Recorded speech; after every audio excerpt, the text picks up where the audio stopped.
Al-Iman TV, sarana penyubur keimanan. Bismillahirrahmanirrahim. Assalamualaikum warahmatullahi wabarakatuh. Alhamdulillahirabbil alamin. Wabihi nasta'in ala umurid dunya waddin. Wassalatu wassalamu ala asyrafil anbiya'i wal mursalin, nabiyyina Muhammad wa ala alihi wa sahbihi ajma'in wa man ihtada bihudah wattaba atharahu ila yaumiddin, amma ba'd. Kaum muslimin wal muslimat yang semoga senantiasa dirahmati dan diberkahi oleh Allah Subhanahu wa taala.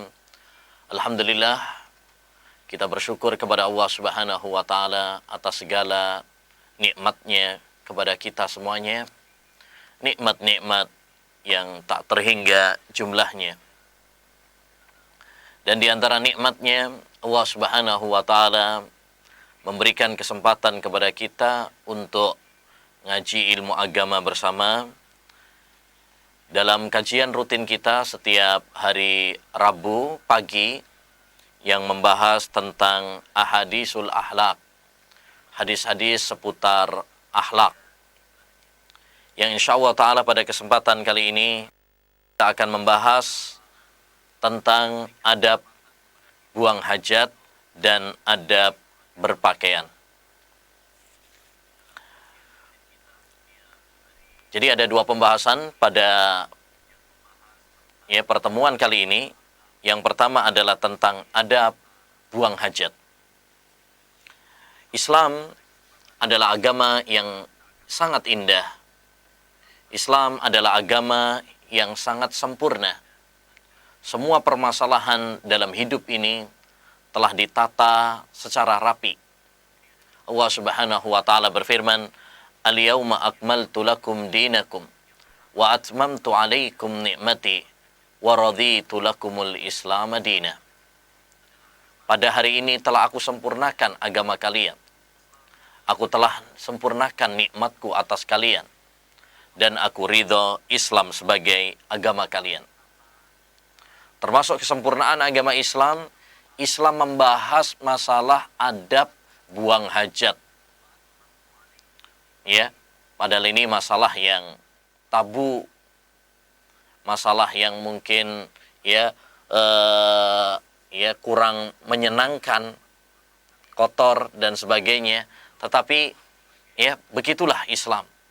Karena ini adalah salah satu kebutuhan juga. Ya. Disebutkan dalam hadis Salman Al-Farisi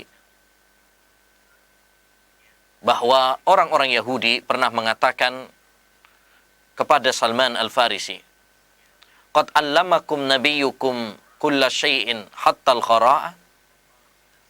Ya. Apakah nabi kalian telah mengajari kalian segala sesuatu sampai masalah bagaimana tata cara buang hajat? Jadi dengan nada mengejek, mencela, ya. Apakah nabi kalian sudah mengajarkan segala sesuatu sampai masalah buang hajat pun diajarkan? Maka Salman Al-Farisi menjawab, "Ajal, laqad nahana an nastaqbilal qiblah li ghaitin aw baulin aw an nastanjiya bil yamin aw an nastanjiya bi aqalla min salasati ahjar aw an nastanjiya bi roji'in aw admin." Betul, kata Salman Al-Farisi.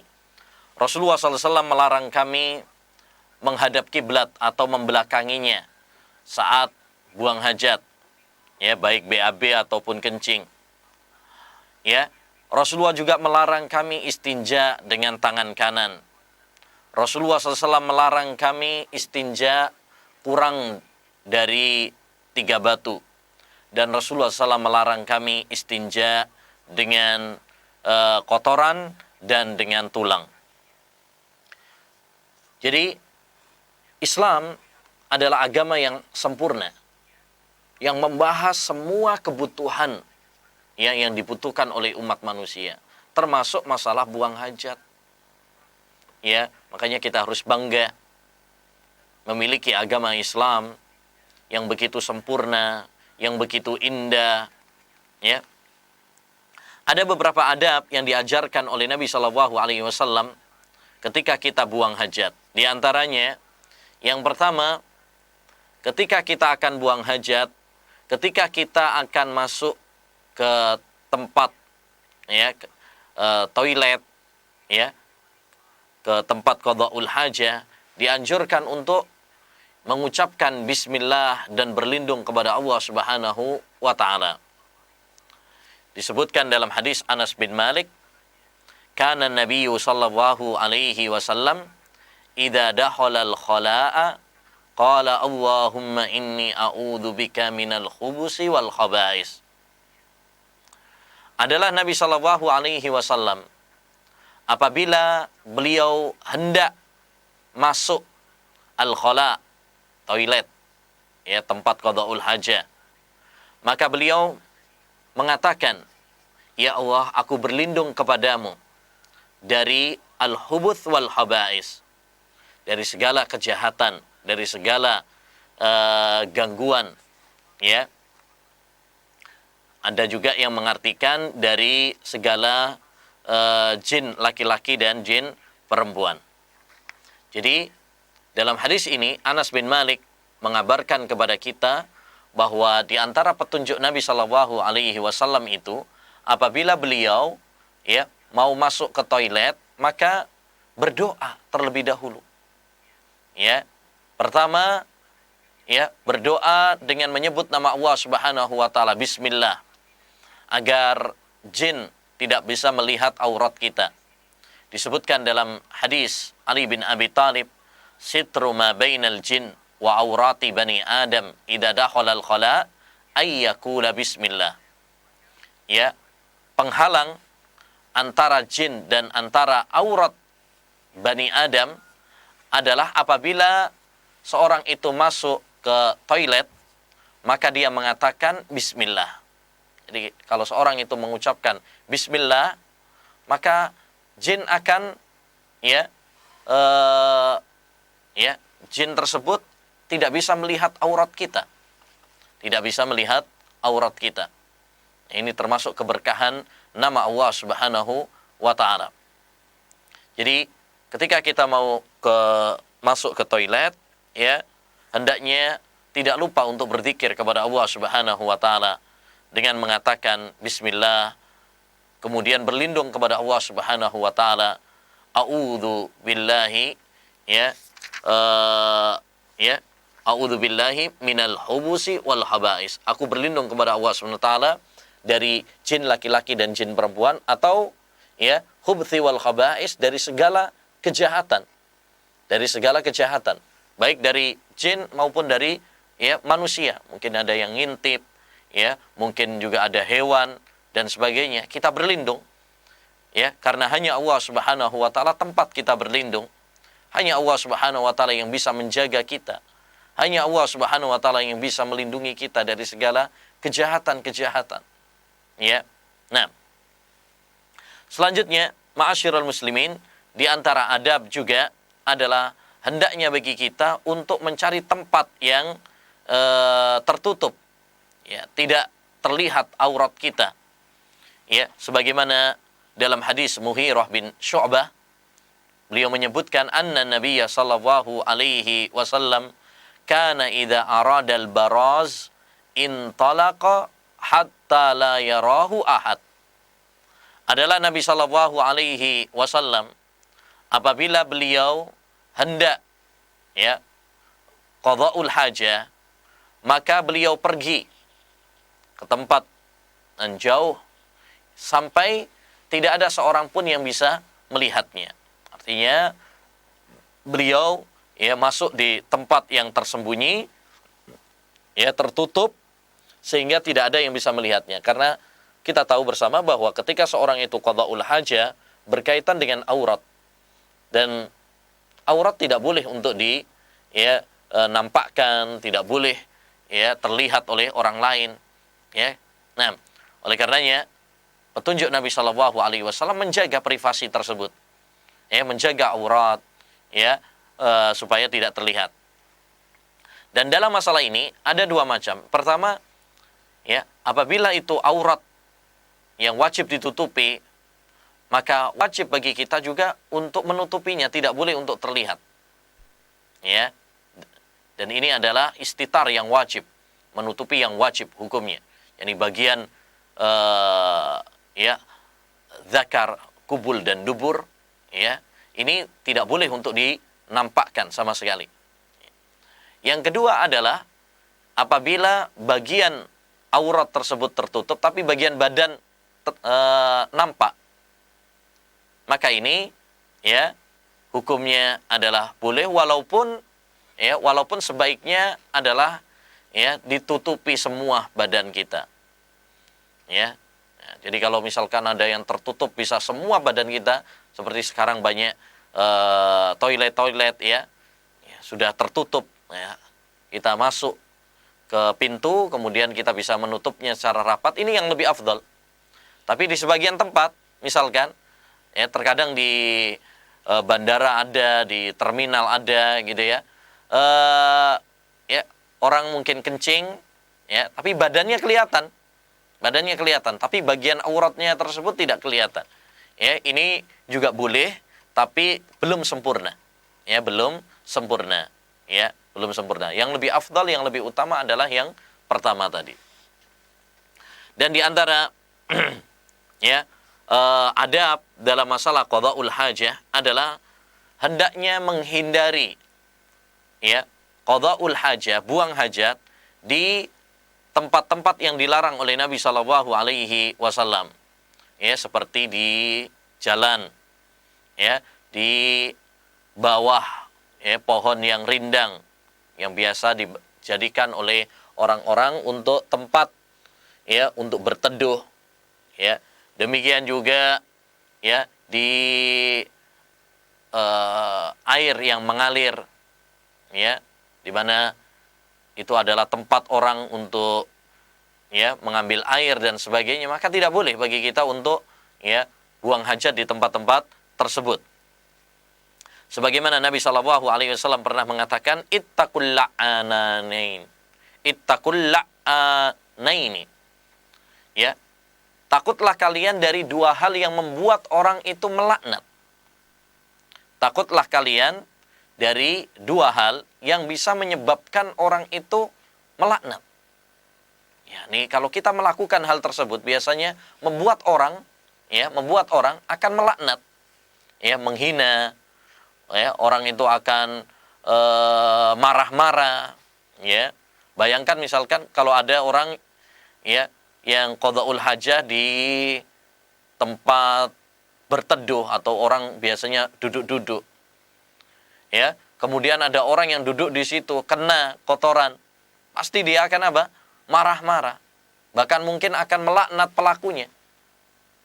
Ya, kata-katanya mungkin kata-kata yang kasar dan mendoakan kejelekan untuk pelakunya. Nah, ini berbahaya. Ya, segala sesuatu yang menyebabkan orang lain tidak nyaman, ya, menyebabkan orang lain tersakiti, maka ini tidak diperbolehkan. Ya. Qalu wa man la'anani ya Rasulullah. Apa itu dua hal yang membuat orang melaknat wahai Rasulullah? Qala alladzi yatahalla fi tariqin nas au fi dhillihim. Yaitu orang yang ya buang hajat di jalan. Ya, nah, di jalan sehingga nanti kena orang atau kena sepeda motornya, kena mobilnya. Au fi dhillihim, atau di tempat berteduhnya mereka. Tempat duduk-duduk atau di ya tadi pohon yang rindang biasanya orang berteduh di sana. Ya tidak boleh bagi kita kemudian melakukan qada'ul hajah di tempat-tempat tersebut, ya karena ini akan membuat orang lain nanti tersakiti, ya terzolimi, ya bahkan mungkin mengatakan kata-kata yang tidak pantas untuk para pelakunya.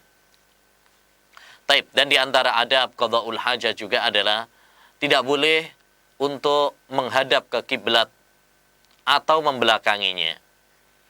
Sebagaimana dalam hadis Abu Hurairah radhiyallahu an dan hadis-hadis yang lain, Nabi sallallahu alaihi wasallam mengatakan, "Innama ana lakum bimanzilatil walidi uallimukum." Sesungguhnya aku bagi kalian itu ibaratkan seperti ya, seperti orang tua, Ya, seperti orang tua, u'allimukum, ya, u'allimukum, aku ajari kalian. Ini kasih sayang Nabi Shallallahu Alaihi Wasallam kepada umatnya. Kasih sayang Nabi Shallallahu Alaihi Wasallam kepada umatnya. Fa'idha ata ahadukumul ghaid fala yastaqbilil qiblah wala yastadbirha. Jika salah seorang di antara kalian, ya, buang hajat, maka janganlah dia menghadap kiblat dan janganlah dia membelakanginya. Wala yastatib biyaminih, dan janganlah dia, ya, istinja, ya, cebok, ya, dengan menggunakan pakai tangan kanannya. Jadi salah satu yang dilarang oleh Nabi sallallahu alaihi wasallam adalah menghadap ke arah kiblat, ya, atau membelakanginya. Karena kita dianjurkan untuk menghormati kiblat, ya, dan tidak boleh untuk menarahkannya. Hanya ada perselisihan di kalangan para ulama rahimahum ta'ala, apakah ini maksudnya adalah di tanah yang lapang, ya, ataukah di bangunan yang sekarang sudah tertutup seperti ini. Ada perselisihan. Jumhur ulama mengatakan bahwasanya itu adalah di tanah lapang. Adapun kalau di bangunan yang tertutup, ya, maka, ya, ini tidak mengapa. Ya, tidak mengapa karena di sana ada riwayat juga dari sahabat Ibnu Umar radhiyallahu an yang menyebutkan bahwasanya Nabi sallallahu alaihi wasallam pernah membelakangi kiblat. Ya, membelakangi kiblat. Tapi di tempat yang tertutup, di bangunan, ya, di bangunan. Ala kulli hal, ini masalah fikih, perselisihan di kalangan para ulama. Yang lebih hati-hati adalah tentu tidak menghadap kiblat, ya, baik di tempat yang terbuka maupun yang di bangunan. Ini lebih hati-hati. Maka kita ketika mau bikin toilet di rumah misalkan, ya, usahakan tidak menghadap kiblat atau membelakanginya. Ya, ini lebih selamat. Taib. Kemudian di antara adab juga adalah hendaknya bagi seorang untuk menghindari percikan-percikan kencing yang akan mengena kepada badannya atau pakaiannya. Ya, hati-hati. Nabi Shallallahu Alaihi Wasallam pernah mengabarkan, ya, tentang dua kuburan di mana penghuni kubur tersebut disebutkan oleh Nabi Shallallahu Alaihi Wasallam, ya, satunya diadab oleh Allah Subhanahu Wa Taala karena, ya, sering namimah, mengadu domba, dan satunya lagi diadab oleh Allah Subhanahu Wa Taala karena dia tidak memperhatikan kebersihan, kesucian, ya, pada badannya, pada pakaiannya, sehingga ketika dia kencing nyiprat percikan-percikan kencing tersebut pada badannya atau pada pakaiannya. Ya. Ya, ini maka perlu diperhatikan. Kadang sebagian orang, ya, kencing sembarangan, udah gitu nggak cebok, kadang percikannya mengena kepada celananya. Ini salah satu faktor yang menyebabkan seseorang, ya, diazab oleh Allah Subhanahu wa taala di kuburnya. Dan hadis ini juga memberikan faedah kepada kita bahwa azab kubur itu ada, sebagaimana akidah Ahlus Sunnah wal Jamaah. Berbeda dengan orang-orang Mu'tazilah, Jahmiyah yang mengingkari tentang adanya azab kubur, ya, atau kelompok-kelompok sempalan lainnya. Dan di antara adab, ya, di antara adab juga dalam qada'ul hajah adalah hendaknya, ya, tidak berbicara ketika qada'ul hajah. Ya. Apalagi kalau misalkan zikir di saat qada'ul hajah, ya, hindari. Nabi Shallallahu Alaihi Wasallam pernah ada seorang salam kepada beliau saat beliau masih kencing. Maka Nabi Shallallahu Alaihi Wasallam tidak menjawabnya karena menjaga kondisi, ya. Kondisi saat qada'ul hajah itu kondisi yang kotor, ya. Sedangkan zikir kepada Allah Subhanahu wa taala itu hendaknya, ya, zikir dalam keadaan yang bersih. Ya, apalagi berbicara ya, kadang ada orang nelpon sambil qada'ul hajah, ya. Nah, ini tidak tepat. Dan di antara adab qada'ul hajah juga adalah hendaknya bagi seseorang untuk ya berdoa ketika akan keluar, ya, setelah keluar dari toilet, ya, hendaknya berdoa. Apa doanya? Mudah. Ghufranaka, ya Allah, aku memohon ampunan kepadamu. Nah, ini beberapa adab tentang qada'ul hajah. Adapun yang kedua yaitu adab berpakaian. Pakaian adalah nikmat dari Allah Subhanahu wa taala. Ya. Nikmat dari Allah Subhanahu wa taala yang harus kita syukuri. Ya. Allah Subhanahu wa taala berfirman dalam surat Al-A'raf, "Ya bani Adam, qad anzalna 'alaikum libasan yuwari sawatikum warisha." Wahai anak Adam, kami telah menurunkan kepadamu pakaian yang menutupi aurat-aurat kalian. Ini nikmat dari Allah Subhanahu wa taala. Kita ketika lahir awalnya enggak berpakaian, telanjang. Ya, kemudian Allah Subhanahu wa taala memberikan kepada kita pakaian menutupi aurat kita. Ya, memberikan kehangatan ya pada kita ya dari dingin dan memberikan perlindungan kita dari terik panas. Ya, maka hendaknya bagi kita mensyukuri nikmat Allah Subhanahu wa taala berupa pakaian ini. Dan hukum asal masalah pakaian adalah halal, boleh. Siapa yang mengharamkan salah satu jenis dari berpakaian, hukumnya adalah ya tidak diperkenankan. Allah Subhanahu wa taala berfirman, "Qul man harrama zinatallahi allati ahraja li ibadihi wat thayyibati minar rizq." Katakanlah, siapakah yang mengharamkan ya perhiasan Allah Subhanahu wa taala yang Allah berikan kepada hambanya?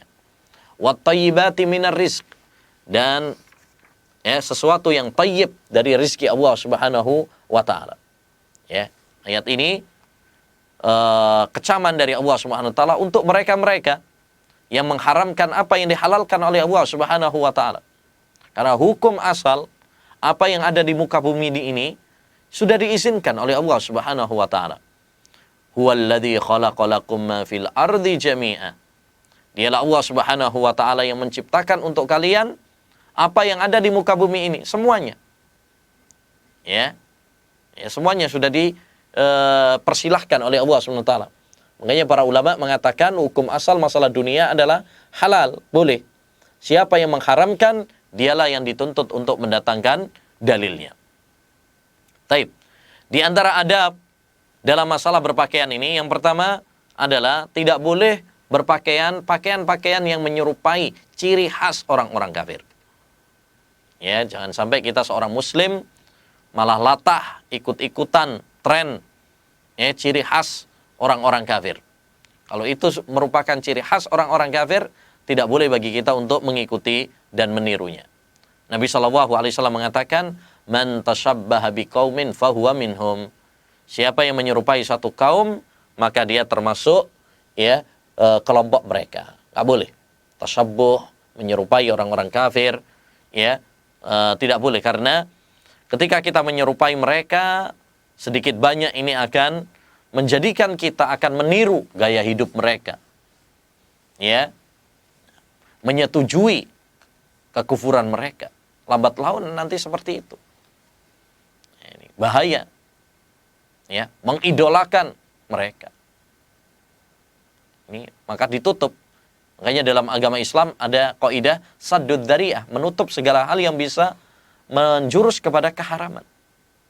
Nah, ini penting, termasuk ya pakaian-pakaian yang tertulis di dalamnya ya nama-nama orang-orang kafir atau gambar-gambar mereka ya. Nah, ini kadang banyak ada Ronaldo, Messi ya. Kadang sebagian pemuda-pemuda muslim dengan bangganya memakai jersey yang ada nama-nama orang-orang kafir ya. Mengeluhkan mereka, mengidolakan mereka, maka ini termasuk kesalahan. ya, termasuk kesalahan. Dan di antara adab, ya, juga adalah tidak boleh memakai sutra bagi laki-laki. Ya, adapun perempuan boleh. Nabi Shallallahu Alaihi Wasallam pernah bersabda, ya, tentang sutra, la talbasul harir, fa innahu man labisahu fid dunya lam yalbasu fil akhirah. Janganlah kalian wahai kaum laki-laki memakai pakaian sutra. Karena siapa yang memakai sutra di dunia tidak akan memakainya kelak di akhirat. Ya, jadi nggak boleh laki-laki pakai sutra, nggak boleh. Adapun perempuan maka itu diperbolehkan. Ya, Allah Subhanahu wa taala sudah membedakan antara laki dengan perempuan. Walaysa dzakaru kal unsa. Ya, laki-laki itu berbeda dengan perempuan. Jadi Allah sudah membedakan. Salah satunya adalah dalam masalah pakaian. Demikian juga di antara adab juga adalah tidak boleh isbal. Isbal artinya menjulurkan pakaian kita, celana kita, sarung kita, jubah kita sampai menutupi mata kaki. Ya, ini juga tidak diperkenankan. Disebutkan dalam hadis bahwa Nabi Shallallahu Alaihi Wasallam mengatakan, "Man jarra saubahu khuyala, lam yanzurillahu ilaihi yaumal qiyamah." Siapa yang menjulurkan pakaiannya, ya, dalam keadaan sombong, Allah Subhanahu wa taala tidak akan melihatnya besok pada hari kiamat. Ya, Nabi sallallahu alaihi wasallam juga mengatakan, ma asfala minal ka'baini fa finnar. Ya, setiap yang menutupi mata kaki maka itu di neraka. Ini perlu diperhatikan bagi kaum laki-laki, ya, tidak boleh memakai pakaian, celana, sarung dan sebagainya sampai menutupi mata kaki. Ini isbal namanya, dan itu tidak diperkenankan. Ya, tidak diperkenankan. Berbeda dengan wanita, wanita hendaknya menutupi, ya, karena kaki termasuk bagian dari aurat bagi wanita. Dan di antara, ya, adab dalam berpakaian juga adalah, ya, tidak boleh, ya, berpakaian yang merupakan ciri khas lawan jenis kita. Ya, misalkan laki-laki memakai pakaian yang merupakan ciri khasnya perempuan, ya, nggak boleh. Atau perempuan memakai pakaian yang merupakan ciri khasnya laki-laki, maka itu juga tidak diperkenankan. Ya, dalam hadis Ibnu Abbas, Rasulullah SAW, ya, dalam hadis Ibnu Abbas, beliau mengatakan, la'ana Rasulullah SAW al-mutasyabbihina minar rijali bin nisa wal mutasyabbihati minan nisa'i bir rijal. Rasulullah SAW melaknat kaum laki-laki yang menyerupai perempuan. Banci-banci, ya. Ini nggak boleh. Ya. Demikian juga para wanita yang menyerupai laki-laki dalam hal-hal yang khusus bagi mereka, maka ini tidak diperkenankan. Islam sudah membedakan, laki punya ciri khas sendiri, perempuan punya ciri khas sendiri. Ya, jangan kemudian kita tidak menerima kodrat yang telah Allah Subhanahu wa taala berikan kepada kita, sehingga kita malah merubah ciptaan Allah Subhanahu wa taala. Ya, ini tidak diperkenankan. Ya, tidak diperkenankan.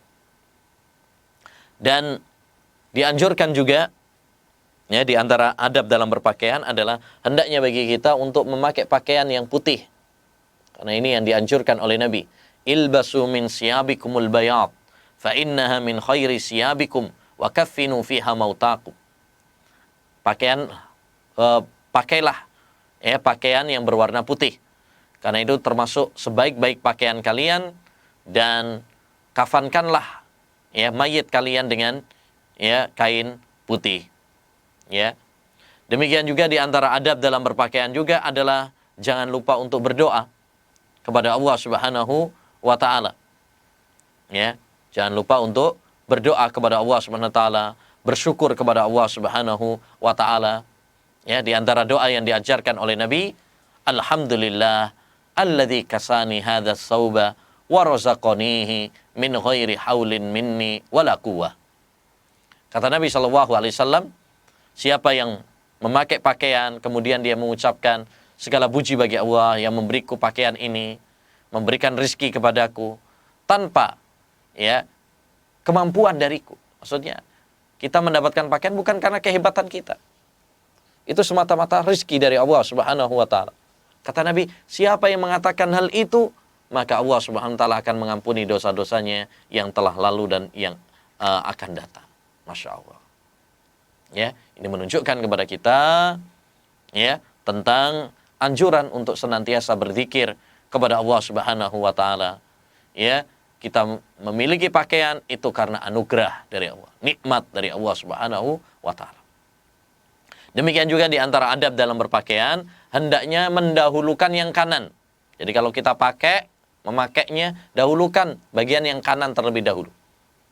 Sebagaimana dalam hadis Aisyah, karena Rasulullah SAW yuhibbut tayammuna fi sya'nihi kullih, fi na'laihi, wa tarajjulihi, wa tuhurihi.